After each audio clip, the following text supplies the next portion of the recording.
Ceux qui peuvent se lèvent, s'il vous plaît. Et puis se rassoivent. Et puis se relèvent. Et puis se rassoivent. Et se relèvent. Rasseyez-vous. Vous êtes bien réveillés? On va bouger un petit peu les doigts. Donc ouvrez les deux mains. D'accord, je ne peux pas faire parce que je tiens le micro. Vous allez ouvrir la main gauche et la main droite en même temps. Voilà. On ouvre bien les doigts, on se réveille. Super. Vous allez toucher vos orteils avec vos mains. Touchez le plafond. Vos orteils. Voilà, comme ça vous travaillez un peu votre colonne. Le plafond. Super. Avec votre main droite, vous allez faire un arc de cercle autour de votre tête et vous penchez vers la gauche. Tirez votre colonne. La main gauche descend le long du corps. Relâchez. Revenez au centre. Faites pareil de l'autre côté. Descendez le long de votre corps à droite. Penchez-vous à droite et levez la main gauche en tirant le côté gauche. Ah, ça fait du bien. Voilà, c'était un petit avant-goût de Bouche Brain Team. Donc je me présente, je m'appelle Iris Marolo, je suis kinésithérapeute et donc je suis référent kiné pour Brain Team depuis cette année. Ma mission, la première mission, est de favoriser la rééducation et l'autorééducation chez les patients atteints de troubles moteurs dans les maladies neurologiques rares. Je vais vous expliquer un petit peu ce que je fais. Donc moi, à la base, je suis kinésithérapeute libérale. J'ai un cabinet en région parisienne qui ne s'occupe exclusivement que de pathologies neurologiques.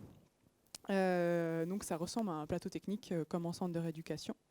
On est une équipe de 6 kinésithérapeutes et on essaie vraiment de devenir expert en fait, dans la prise en charge des maladies neurologiques.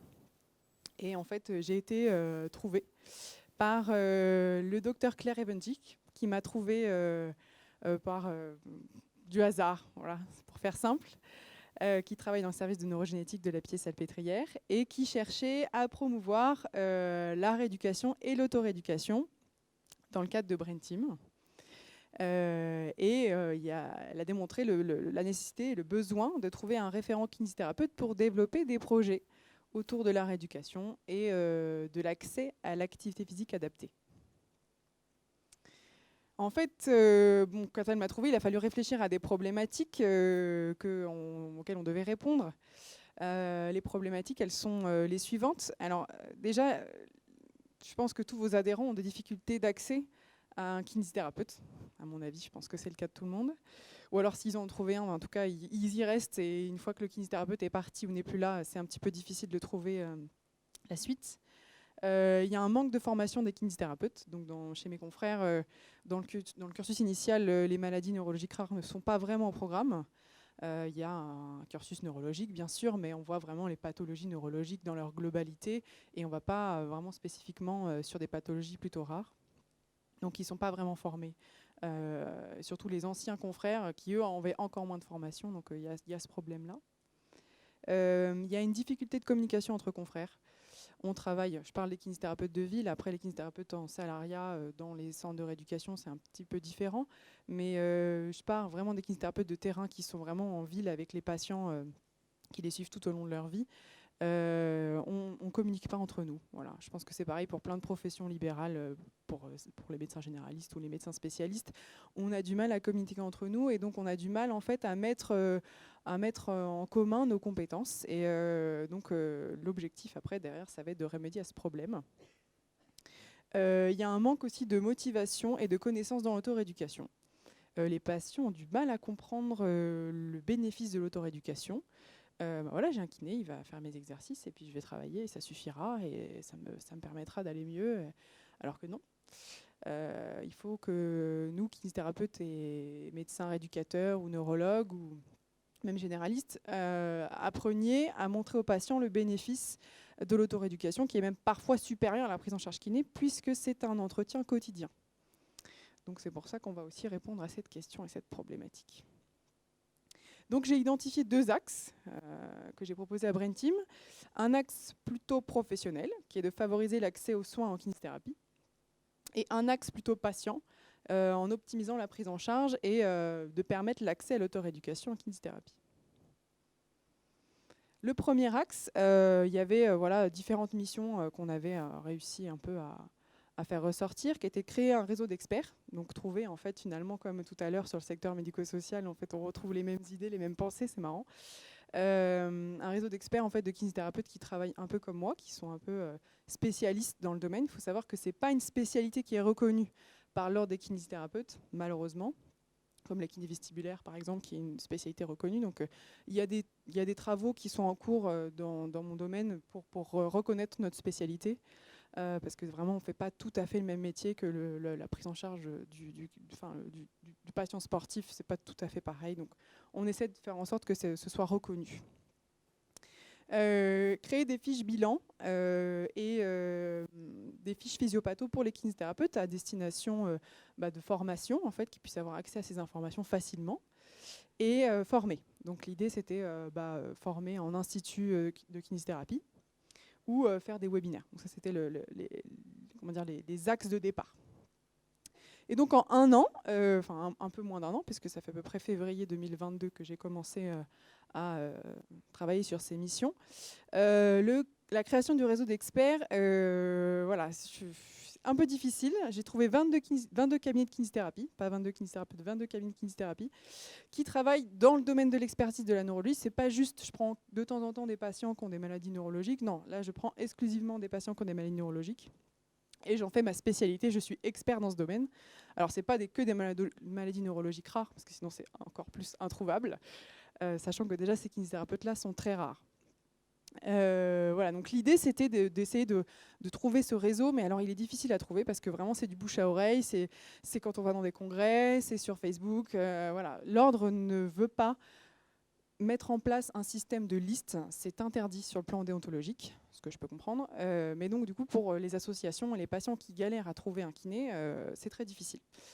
Donc, pour l'instant, j'ai une base de données, j'ai une base de kinésithérapeutes. Et quand on m'envoie un patient, dans le cadre des consultations Brain Team, je l'oriente vers un kinésithérapeute dans sa région. Et voilà, on essaie d'échanger ensemble, ou alors je l'oriente vers un kinésithérapeute dans son secteur qui semble être pas mal et qui peut échanger avec moi. C'est ça l'idée. Peut-être que ce sera amené à être modifié plus tard dans le temps. Après, dans l'axe favoriser l'accès en kinésithérapie, donc sur le plan professionnel, il y avait mettre en place des fiches.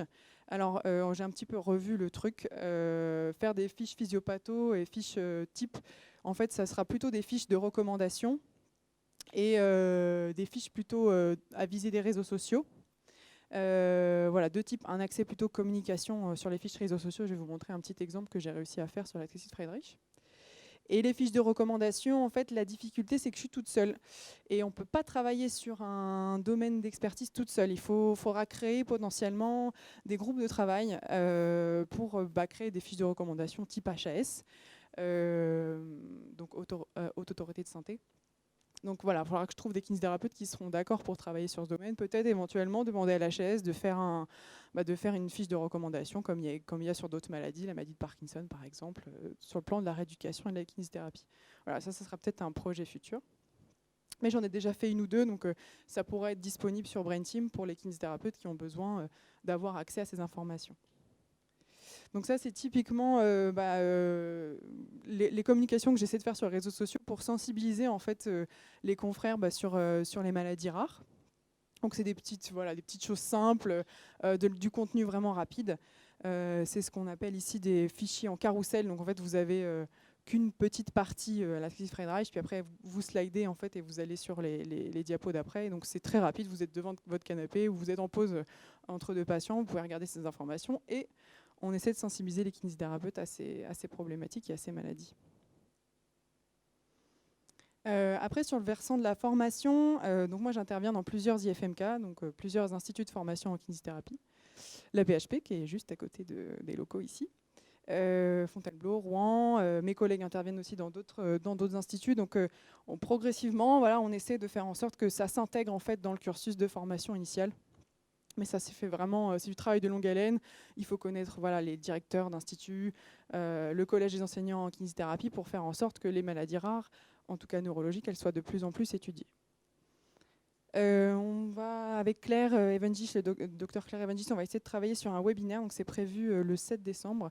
On va essayer d'inviter plusieurs kinésithérapeutes en fait, à participer à un webinaire gratuit, et donc de sensibiliser aussi sur les maladies neurologiques rares, avec un aspect recommandation en kinésithérapie, mais aussi un aspect médical, un peu parler de la maladie, l'aspect génétique, voilà, plutôt le versant kiné. Donc ce qui les intéresse, c'est vraiment la prise en charge au quotidien, le bilan, la prise en charge, comment faire bien les étirements par exemple, ou quel type d'exercices sont plus adaptés par rapport à d'autres. Voilà, ce sera le topo du webinaire. Après, sur le deuxième axe, qui était optimiser la prise en charge à l'auto-rééducation, donc, on avait déterminé faire un bilan d'expertise. Donc l'objectif, c'était de créer un espace de consultation. Donc, moi, je consulte au cabinet tous les mardis pour les Brain Team. Donc j'ai ma plage horaire spécifique. Et le but, c'est pas de prendre en charge les patients sur le long terme, mais simplement de sur un créneau d'1 heure, 1 heure et demie, leur faire un méga bilan et de leur permettre après de sortir avec des exercices tout de suite et un bilan adapté, revoir les problématiques qu'il n'a pas forcément eu le temps de faire avec le neurologue sur vraiment l'aspect moteur, sensitif et fonctionnel. Et donc ces bilans, après, derrière, ils sont envoyés au neurologue, ils sont envoyés au médecin rééducateur, ils sont envoyés bien sûr aux patients et bien sûr au kinésithérapeute qui suit déjà le patient. Donc si déjà le patient a déjà un kinésithérapeute de terrain, il peut échanger avec moi. Donc c'est ça l'objectif. Et à terme, l'objectif, c'est pas que ce soit seulement moi qui fasse ce type de bilan, c'est qu'il y ait plusieurs kinésithérapeutes dans toute la France qui soient amenés à faire ce type de choses pour permettre un accès plus facile en fait aux soins. Il y avait un programme d'éducation thérapeutique. Donc là, je viens de le résumer. Il y avait un accès éducation thérapeutique qui est le programme Genius qu'on a mis en place avec le centre de référence maladies rares de la Pitié. Et donc moi j'interviens sur le module maintenir sa forme physique. Donc ça y est, c'est bon, cette année on l'a mis en place. Il va sortir probablement l'année prochaine le programme d'éducation thérapeutique. Donc voilà, c'est dans le cadre de l'HAS, c'est des financements qui sont particuliers. C'est des créneaux spécifiques, donc c'est de la formation en fait pour les patients. Donc ça pareil, ça s'est fait. Donc ça c'est une bonne chose de réaliser, on est assez content. Et le meilleur pour la fin. Il y avait un versant autonomisé et donc le gros projet qui rentrait en fait dans Bouche Brain Team, c'était le projet des vidéos. Donc on voulait faire, on a fait 55 vidéos avec des exercices clés spécifiques par catégorie fonctionnelle et en fait avec l'équipe de Images en Vue qui est actuellement producteur de l'événement. A réalisé en fait avec nous ces 55 vidéos à Hendaye, donc dans le centre marin d'Hendaye que vous connaissez peut-être. Donc un partenariat avec eux. Et ça a été 3 jours formidables, on a adoré. Donc ce sont les patients en fait qui sont les acteurs et qui ont permis en fait ce projet. Et donc je vais vous montrer un petit extrait.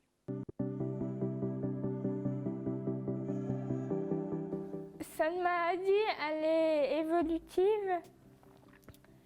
Et le seul moyen de la stabiliser ou de ralentir l'évolution, c'est donc de faire du sport, de bouger le maximum. Ça aide sur le moment à se sentir mieux dans sa peau. Ça crée une certaine motivation. Si on s'accroche à tous les jours en faire plus, et si au final on est bien entouré par des personnes qui nous motivent, ça apporte de l'autonomie. On le voit que ça apporte des progrès. Donc avant de présenter, je vais vous présenter 4 autres petites vidéos. Il y a 4 objectifs en fait, ce qu'il faut bien avoir en tête dans ces vidéos, qui sont le renforcement musculaire. Donc en général, l'équipe a essayé de surligner en rouge. Vous allez voir, il y a des zones qui vont être surlignées en rouge pour vraiment que le groupe musculaire cible soit visible par le patient. Un objectif étirement, pareil, donc en bleu, ça va être surligné en bleu, ça sera vraiment c'est très visuel. Le travail de l'équilibre, donc ça c'est pour ceux qui peuvent plutôt se mettre debout, voilà. Et il y a un travail plutôt sur la mobilité articulaire. Donc vraiment sur chaque exercice, il y a un objectif en fait qui est bien ciblé. Je vous montre la suite.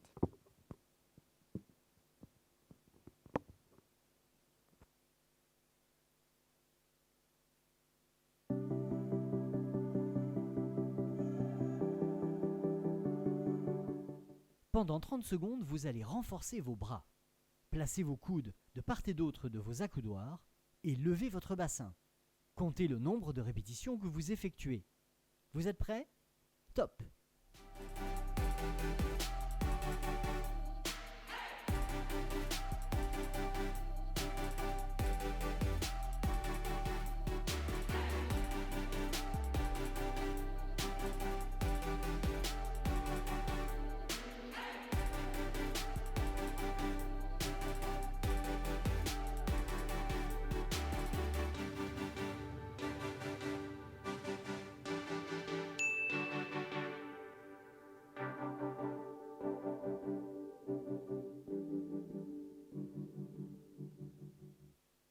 Donc là, les 4 vidéos que vous avez vues, il y avait une partie en haut à gauche sur les étirements, une partie sur plutôt le renforcement, donc plutôt travailler les membres supérieurs, une partie sur l'équilibre, et il y a quelques vidéos qui ont été faites pour les aidants, pour les aider en fait à travailler sur des exercices globaux en fait à la maison.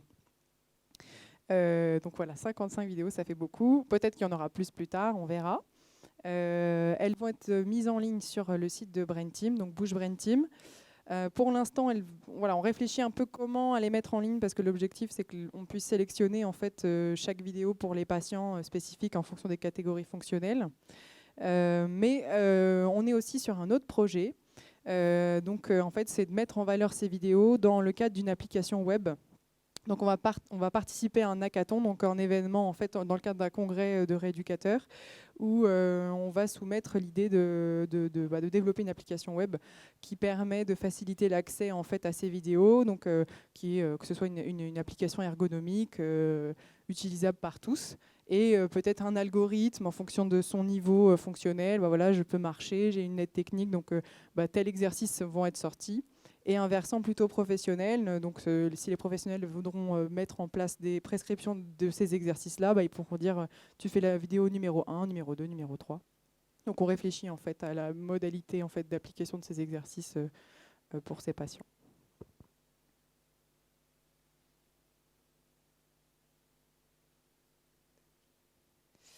Voilà, donc si vous avez des questions, n'hésitez pas. Voilà, c'est tout nouveau, mais on est très contents. Donc merci encore à Image en Vue qui a fait du super boulot. Franchement, c'est super. Moi, si vous avez des questions, vous pouvez me contacter par mail. Normalement, j'ai communiqué à certaines associations mes coordonnées, mais ceux qui ne sont pas encore au courant peuvent les prendre. Donc je consulte et j'essaie de répondre aux questions qui sont autour des problématiques de l'accès à la kinésithérapie. Voilà, donc n'hésitez pas. Et je vous remercie infiniment.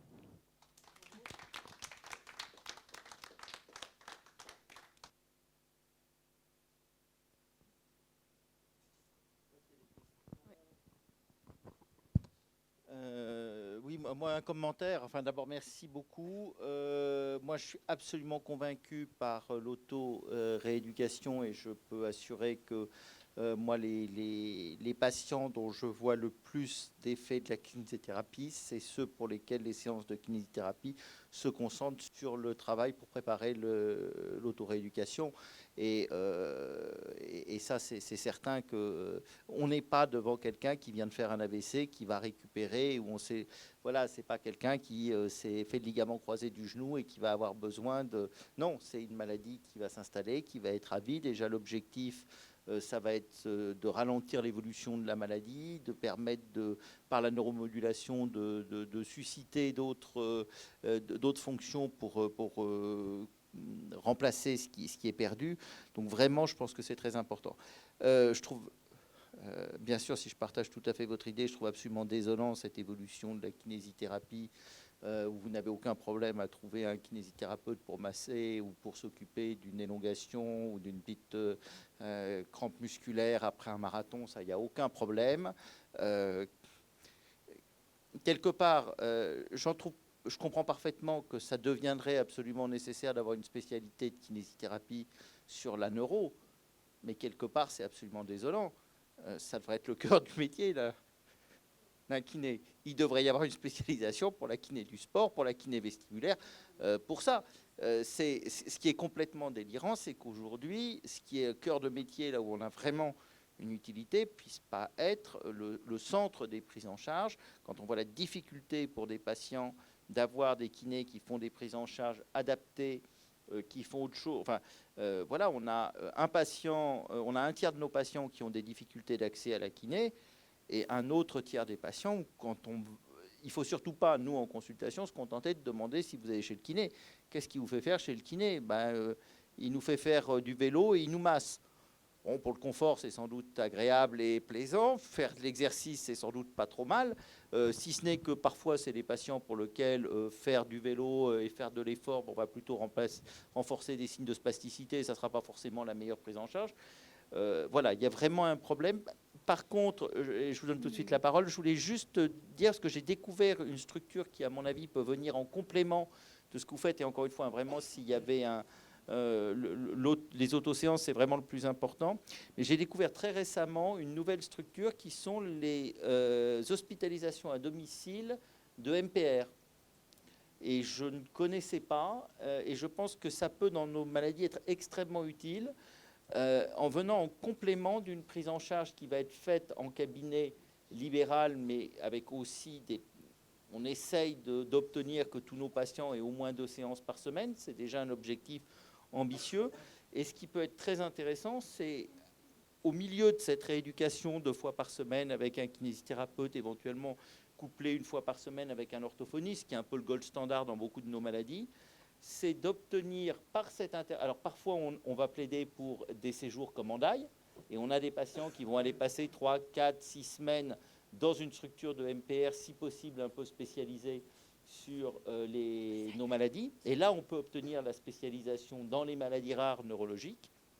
Mais il y a beaucoup de patients pour lesquels ce n'est pas leur souhait, ce n'est pas possible, c'est difficile. Et si on pouvait intercaler 1 ou 2 fois par an, 4 semaines par exemple, d'hôpital de jour, à domicile, d'hospitalisation à domicile, ça veut dire dans ces hospitalisations à domicile qu'on peut faire intervenir 1 fois, voire 2 fois par jour un kiné, tous les jours une ergothérapeute, tous les jours un orthophoniste, et ça pendant 4 semaines.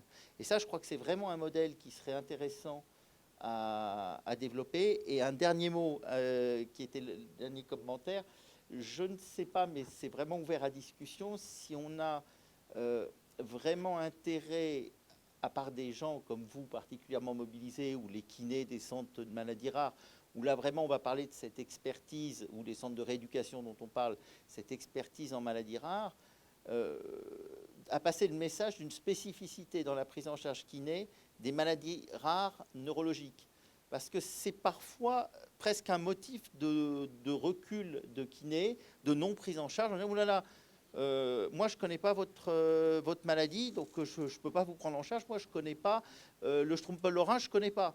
Bah oui, mais des patients spastiques avec une sclérose en plaques médulaire progressive, vous en avez plein votre cabinet, vous connaissez parfaitement, et ça reste une prise en charge d'une spasticité. D'accord? Oh là là, moi, l'ataxie cérébelleuse, SCA3, la maladie de Macado-Joseph, je ne connais pas. Oui, mais enfin, vous avez un certain nombre de patients que vous avez en kiné qui ont un syndrome cérébelleux après un AVC, ça reste un syndrome cérébelleux. Et donc, il faut aussi faire attention que nous, on veuille apporter cette surspécialité à des professionnels. C'est effectivement probablement très intéressant pour des collègues extrêmement motivés. Mais il faut faire attention à ce discours trop grand public kiné, mais on a ça chez les orthophonistes, on a ça chez les médecins, on a ça chez tout le monde. Faire attention à ne pas trop plaider notre spécificité, parce que ça peut être vécu pour certains comme un motif de désengagement. Vous y posé. Oui, je voulais dire simplement quand même que tant que l'AMK sera aussi bas qu'on ne revalorisera pas nos actes, parce que j'étais kiné moi aussi, mais en retraite. Bon, faut pas demander à un kiné qui s'occupe pendant une demi-heure à 3/4 d'heure d'un patient neurologique pour 40 €. Je pense qu'il n'y en a pas beaucoup qui le feront. Et du coup, ils préfèrent le coller sur le vélo parce qu'ils en ont 4 à la fois. Je vois comment travaillaient mes confrères. Moi, j'ai jamais fait ça. Mais je gagnais pas beaucoup. J'ai eu une petite retraite à cause de ça. On est entièrement d'accord. Dans la même veine, est-ce qu'il ne faut pas effectivement, je ne sais pas, Brain Team et d'autres, donner l'idée à tous ces messieurs qui dirigent notre pays, de les kinés, donner un petit... Comme il y a des spécialités médicales qui sont plus payées que d'autres, parce que ça prend plus de temps. Voilà, donc de les valoriser. Et ça peut peut-être amener du monde, parce qu'effectivement, je crois qu'il ne faut pas rêver. Moi, mon propre kiné, j'en ai parlé du problème de la kiné. Il me dit, ah non, mais attendez, vous vous rendez compte, le temps que ça prend pour y aller. Et puis, non, mais vous en avez 4 d'un coup, ça pourrait être pas mal. Ah, mais quand même. Regardez un neurologue en ville. Nous, à l'hôpital, on est moins concernés, mais un neurologue en ville verra 2 patients par heure. Un ophtalmo en ville, il peut faire facilement 12 à 15 patients par heure. L'acte est coté exactement de la même manière. Donc, vous avez un revenu à la fin du mois qui est de 1 à 6, 1 à 8 pour le même temps de travail. Et pas forcément en plus pour les mêmes niveaux de responsabilité et d'expertise là-dessus. Pour les kinés, c'est exactement la même chose. Alors, on a déjà un problème, nous, c'est que les kinés à l'hôpital sont très mal rémunérés par rapport à leurs collègues en ville. Donc, il y a déjà un delta qui fait qu'on a une grande difficulté. Il y a des postes de kinés vacants dans tous les hôpitaux. Et là aussi, on fait partie des métiers où il y a un tel delta entre la ville et l'hôpital. Et ensuite, en ville, effectivement, le choix des kinés, si vous voulez, le problème, c'est le financement global de la santé fait qu'on paye à l'acte et pas à la complexité et pas à tout ce qui est la réflexion. C'est-à-dire, c'est pas compliqué, hein. Si vous voulez voir dans le monde médical qui gagne bien de l'argent, c'est les gens qui parlent le moins à leurs patients et qui utilisent le plus des appareils entre le patient et eux.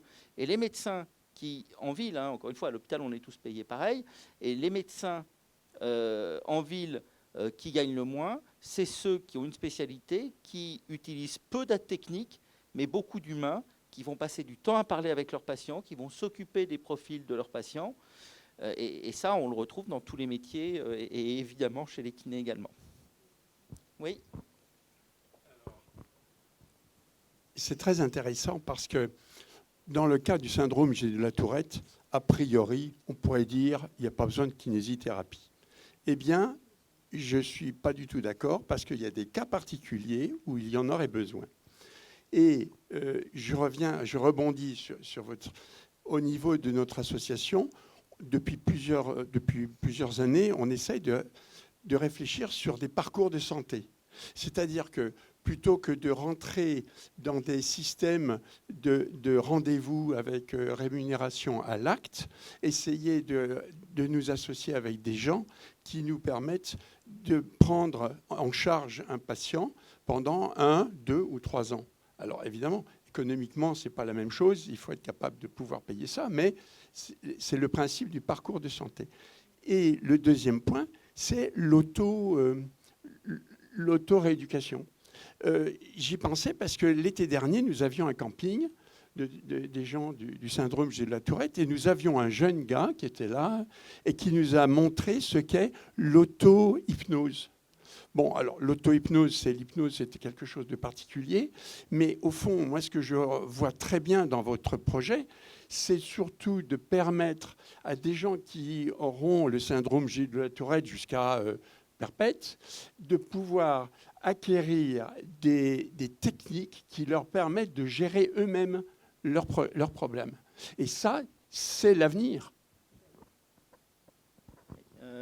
Tout à fait. Vous dites un mot sur l'hypnose. Hein. Je rappelle que l'hypnose, on n'est pas dans les médecines parallèles et dans les pseudosciences. Hein, l'hypnose est quelque chose d'extrêmement sérieux qui repose sur des bases de neurosciences extrêmement solides. On n'est pas dans l'homéopathie ou ces choses-là. On est dans de la vraie médecine. Hein, et j'y crois tellement que j'ai créé cette année à la faculté de médecine d'Angers 2 diplômes universitaires. On vous en a présenté un et l'autre est un diplôme d'hypnose clinique. Donc c'est vraiment important. Madame. Oui, je ne sais pas si je peux vous faire part de mon expérience en tant que kinésithérapeute du centre de référence AMS à Toulouse. Puisque ça fait une dizaine d'années que je fais ce que vous présentez, mais du coup, on pourra peut-être échanger là-dessus, puisque moi, les patients qui sont vus en hôpital de jour sont vus par chaque membre de l'équipe, y compris par moi. Donc, je fais un bilan spécialisé qui se trouve être sur notre site internet chu-toulouse.fr et AMS. Donc le bilan est téléchargeable par les professionnels de santé, y compris par les patients. Et à la suite de cette évaluation, je fais un un plan de rééducation tel qu'il me semblerait être le plus adapté pour ce patient, étant donné ce que je connais du patient, c'est-à-dire un peu, puisque c'est le kiné libéral qui le connaît beaucoup mieux que moi, et je suis persuadée que c'est de notre échange que naîtra le meilleur programme pour le patient. Donc de façon systématique, j'appelle au téléphone le kiné libéral, et on passe selon entre 5 minutes et une demi-heure au téléphone pour trouver le meilleur parcours kinésithérapique, mais aussi d'activité physique pour le patient. À noter que j'apprends énormément par le kiné libéral des situations de vie à la maison, puisque le patient parfois ne nous dit pas tout, que le kiné libéral, c'est quelqu'un qui est très proche du patient et qui est capable de faire remonter, alors à moi quand je l'appelle, mais également aux médecins généralistes, des situations de vie qui peuvent être parfois proches de la maltraitance devant l'épuisement de l'aidant, quoi. Je parle de l'aidant qui, à bout, peut arriver à ces situations-là. Voilà. Donc le site internet AMS de Toulouse possède tous ces bilans qui sont libres d'accès, et moi j'envoie systématiquement par voie postale ce courrier au kiné, mais c'est vraiment de l'échange téléphonique que naît, à mon avis, le bon milieu entre la spécialiste qui est moi et puis la spécialiste du patient qui est la kiné libérale. Quand même, pour vous dire d'où on part, quand j'étais interne, c'est-à-dire à la fin des années 90, quand j'étais chef de clinique, c'est au début des années 2000, nous avions des refus de prise en charge des prescriptions de kiné par les caisses en disant « mais ils ne vont pas récupérer vos Huntington, vos ataxies cérébelleuses, et ça, ils ont une maladie évolutive ». Et nous avions les médecins conseils, il fallait se battre pour obtenir les prises en charge. On avait des refus de prise en charge des prescriptions de kiné il y a 20 ans dans les maladies de la filière. Heureusement, on n'en est plus là. Juste pour terminer, de cet échange par téléphone que j'ai, on constate à 99% des cas que la prise en charge libérale, elle est modifiée, elle est changée par le kiné libéral qui se sent vraiment plus investi pour cette pathologie, par une organisation qu'on essaye de mettre en place quand il y a besoin de plus de 2 séances par semaine et que le kiné libéral ne peut pas satisfaire. Eh ben, on lui propose de partager l'ordonnance avec un autre kiné. Eh ben, voilà, il faut que ça vienne de l'extérieur pour que ça puisse être réalisé en concret. Et vraiment, la prise en charge des kinés libéraux, elle est modifiée suite au passage au centre de référence maladies rares, vraiment.